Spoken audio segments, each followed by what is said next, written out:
Hi, folks. Thank you for being here. I talk fast. You're going to find that out, so you have to listen quickly. I learned in 5th grade that people could listen 3 times faster than I could talk. So from then on, I said, look, if I have a lot to say, we'll talk fast and people will pick it up later. We have 15 minutes, so we don't have a lot of time. Again, my name is Richard Lackey. I'm the chairman of the Global Food Exchange. Now let's get into the stuff that's really important. There are 7 global trends.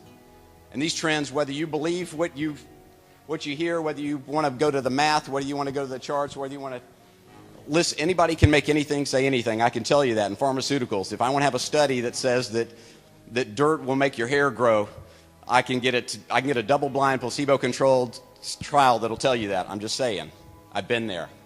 Okay? But there are 7 major trends that are supported by institutions and other organizations that are not paid by anyone to produce that data. They're independent, and these independent agencies have found several trends that are changing the way that we look at things globally. In the next 15 minutes, we're going to try to cover these quick things. Challenges. What are the trends we see and the challenges they bring?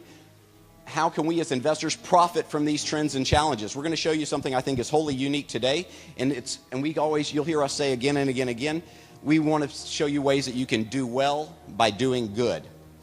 So the other part of that is protection. We want to do well by doing good, but we want to protect our assets and we want to have a positive impact on others. So is there a way to do well while doing good in this coming storm? And there is a coming storm. These are the 7 trends and challenges. There's an enormous increase in food demand. 3 billion people right now are moving up the food chain. You have a growing middle class in places like India and Asia and even in Latin America. These people are moving up the food chain. What do they do when they move up the food chain? They eat like you do when you have a good week. More steak and more chicken with more cheese on it. And all of those things that they eat are supplied by animals that eat grain. And grain is now in short supply. Russia is no longer an exporter. You remember years ago when we were growing up, you'd see the big fields of grain. If it wasn't Kansas, it was Russia. They are no longer an exporter but an importer of grain. All the wheat they grow domestically is used for cattle. All the rest that they import is they eat what's domestic and they import everything they use for cattle. And they're dropping 7% a year in the number of cattle that are in Russia. How many years can you go dropping 7% a year before you run out of cows, right? In China, meat consumption is now more than double in the U.S. 10 years ago, it was less than the U.S. So in a little over 10 years, it's more than doubled. This is in total consumption. Trend number 2, yields are maxed. Urban sprawl continues to take over farmland. Yields are maxed. So U.S., India, and China, we're producing more than we ever have before. There's a dramatic slowing in the technological advances that are affecting farming. Major wheat-producing countries are now becoming importers, not just China, but others as well. Soils are losing their nutrients. This is another huge trend. 1/3 of the world's cropland is losing topsoil faster than it can be replenished. Once you get past a place where you're using more than you provide, we can have a whole discussion on taxes later. When you're taking in more than you're putting out, at some point you're going to run out, or you're going to have some serious problems. Dust bowls are being created in Asia and Africa right now, today. They already have dust bowls created, and the sizes are similar to those we saw in the 30s, and the trend is to have them dwarf what we saw in the 30s in the United States. If any of you guys heard stories about that, it's a pretty scary thing. And while we don't talk a lot about all of the chemicals, phosphorus, which everyone probably understands is a key ingredient in fertilizer, it's being depleted at an unsustainable rate. Estimated 30 years before we're out of phosphorus. It's the primary ingredient for fertilizer in 30 to 40. So I'm going to step into something here real quick. Every year we estimate what our growth is going to be and how we're going to sustain food around the planet based on a number of different factors. One of those factors is we've always expected that we would improve the amount of food that we grow per hectare or per acre.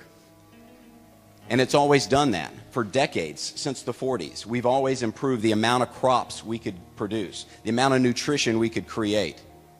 But in the past 15 years, it's normally happened every 5 to 8 years, we've had a major increase. Something, whether it was agricultural technology, whether it was chemical technology, whatever it was, there was something major that happened that allowed us to produce more at a better price. In the past 15 years, if you count it, add the 3, subtract by 4, we've had nothing. Nada.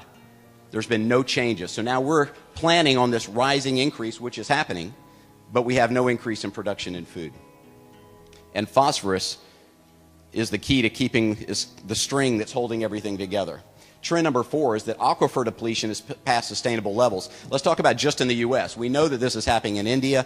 We know it's happening in China. We know it's happening in the central part of the rainforest, as well as in China and India and other major rivers that literally may be unusable in 50 years. And that doesn't, it sounds like a long time, but it has a tremendous effect over the next 5 years and 10 years. But in the United States, the largest aquifer we have, the Ogallala Aquifer, we just passed that level, where we are now pulling out more water every year. This happened about 3 years ago. We're now pulling out more water than is coming in naturally. So what do you do about that? Hire rainmakers, try to urinate more? I don't know what you do, but low flush toilets, I'm not sure if that's going to fix it, folks. But trend 5, the price of oil is high and it's expected to maintain. The impact of oil prices on food cost is huge. We don't think about that all the time, but what is it? When you're in manufacturing, all those machines that run around on the farm, they operate on petroleum fuels, right? When you take that crop from Iowa and you bring it to California or to Atlanta, Georgia, it goes on a truck or a train. It takes fuel. When oil prices go up, transportation prices go up, food prices go up. Trend 6, food reserves are shrinking.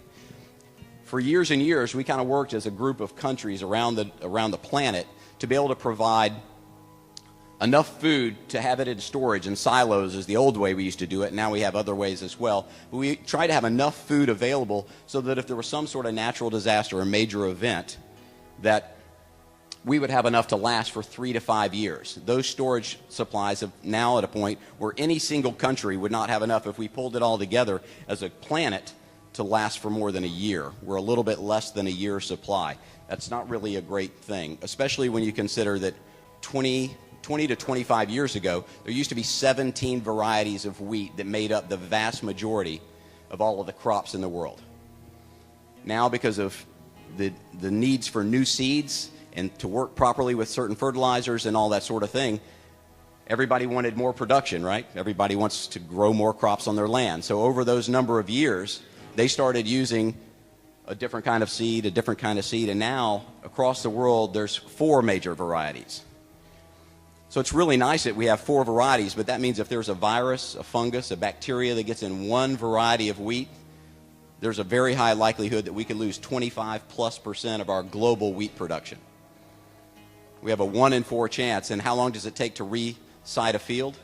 A few years. So if you lose your entire wheat production, you're not going to wipe it off for the season and pick it up next year. Have you ever seen a bacteria start in one part of the world and then end up in another part? Happens all the time. Container transports, shipping, trucks, planes. You can't clean the contamination from everywhere. I've been in the medical field for a long time. I've seen a lot of things change. There's a lot of bacteria they said would never get into the hospitals, and they said MRSA would never be around. It's now everywhere. It's in clinics. VRSA, vancomycin-resistant staph aureus, they said would never be around. Now it's in every major hospital in the United States. It's not a third world country issue. 30 years ago, these 20+ varieties are now 4. That is a very important number to remember. Trend number 7 may be the most important. Natural disasters are not going away. They're just not going away. There's 1.8 billion people that have been killed, and more than 2.8 billion people have been affected by natural disasters in the last 10 years alone.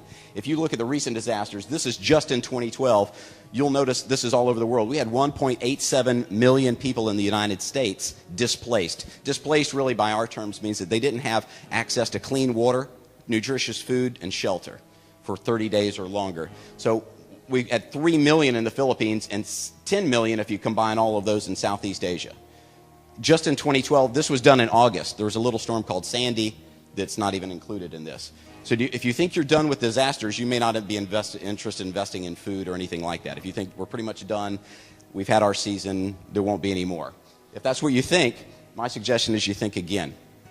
They're on the rise. We're now averaging over 400 disasters per year globally, and it's not stopping. And this is earthquakes, extreme temperatures. This is not including war and traditional long-term famines. This is natural disaster caused. Food prices are probably the most stable thing that's been going on for the past 200 years. I was a gold trader for a number of years, and we've never found a commodity that traded or moved as smooth as this did. Food literally moves at about 3.5% a year, and it has that history for about 200 years. We call that a trend. 200 years.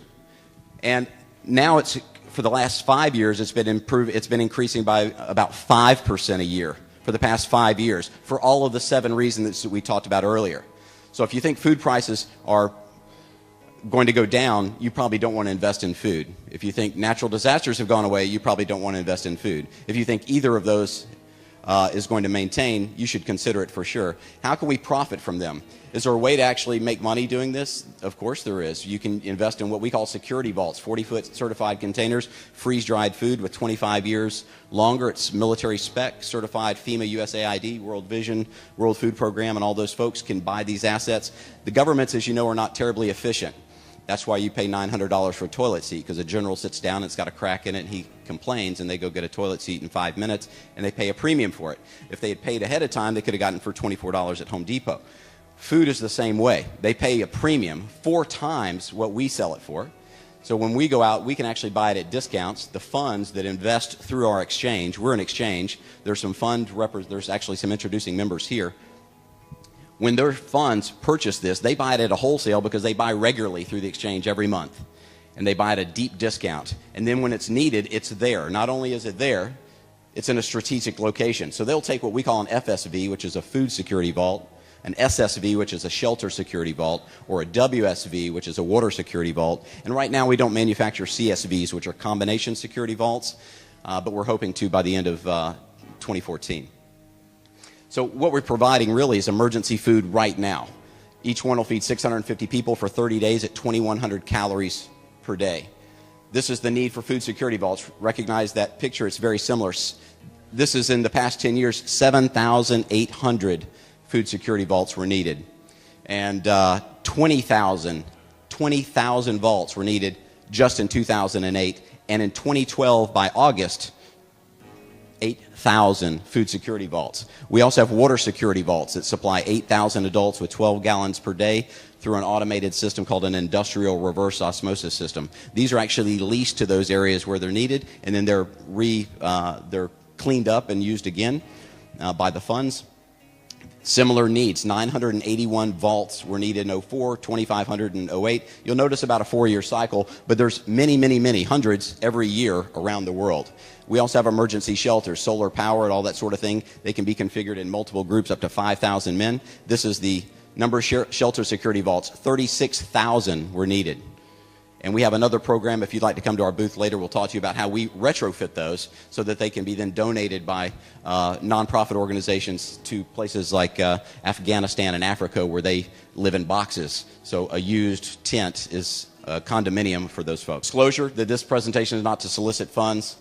And this is the contact information if you'd like for any of us. Thank you very much.